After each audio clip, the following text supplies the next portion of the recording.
बताए जा सकते हैं। आएंगे आगे।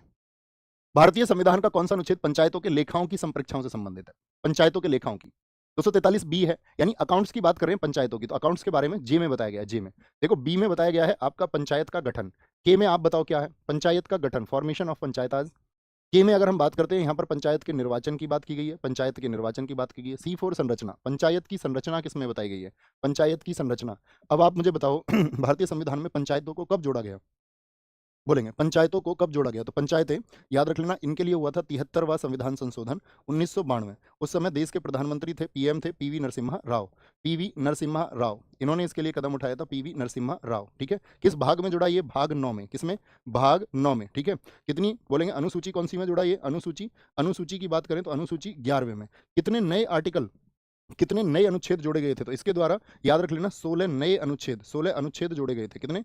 16 अनुच्छेद जोड़े गए थे, 16 अनुच्छेद जोड़े जोड़े गए थे, ये हमको पता होना चाहिए। ठीक है, आर्टिकल 243 में क्या बताया गया है? वहां पर पंचायतों की परिभाषा को बताया गया है। किसको? आर्टिकल 243 की बात करें यहाँ पर साथी, पंचायत की परिभाषा को क्या बोलेंगे? पंचायत की परिभाषा को बताया गया है। किसकी?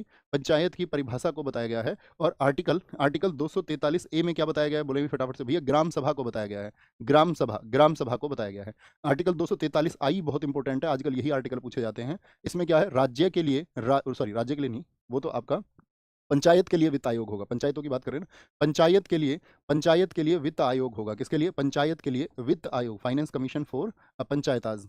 पंचायत के लिए वित्त आयोग की व्यवस्था की गई है।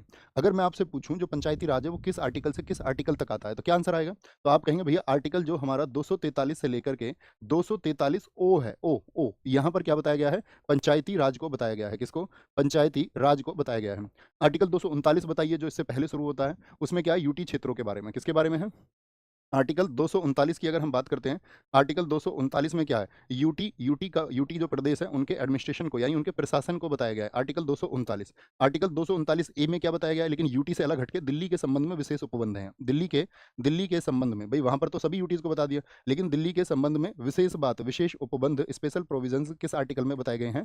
तो वो आपका आर्टिकल 239 ए में बताए गए हैं। किसमें? 239 ए में।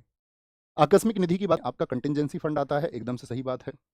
यह भारत के राष्ट्रपति की ओर से जारी किया जाता है, एकदम से सही बात है। यह आपात स्थितियों के लिए, भाई आकस्मिक जब कोई आकस्मिक घटना होगी, बिल्कुल सही बात है, आपात स्थितियों के लिए है। राष्ट्रपति के वेतन और भत्ते जो हैं वो साथी आपका इसी से जाते हैं। आप कहोगे नहीं भैया, वो राष्ट्रपति के वेतन और भत्ते जाते हैं आपका किससे? कंसोलिडेटेड फंड से, संचित निधि से जाते हैं। किससे जाते हैं? संचित निधि से जाते हैं। और अगर हम आपसे बात करें, ये तो 267 हो गया।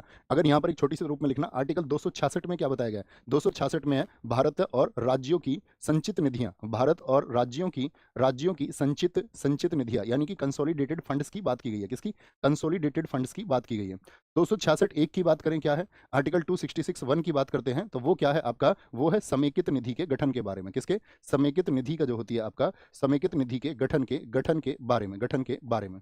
आप जानते हैं सबसे इंपॉर्टेंट है आपका केंद्र राज्य संबंध। केंद्र राज्य संबंध किस भाग में बताए गए हैं? बताइए फटाफट से। केंद्र और राज्य संबंध किस भाग में बताए गए हैं? केंद्र केंद्र राज्य संबंध, सेंटर स्टेट रिलेशन, केंद्र राज्य संबंध किस भाग में बताए गए हैं? तो कितने तरह के संबंध होते हैं सेंटर स्टेट रिलेशन के? 3 तरह के होते हैं। एक होते हैं आपका लेजिस्लेटिव रिलेशन, यानी कि विधायी संबंध।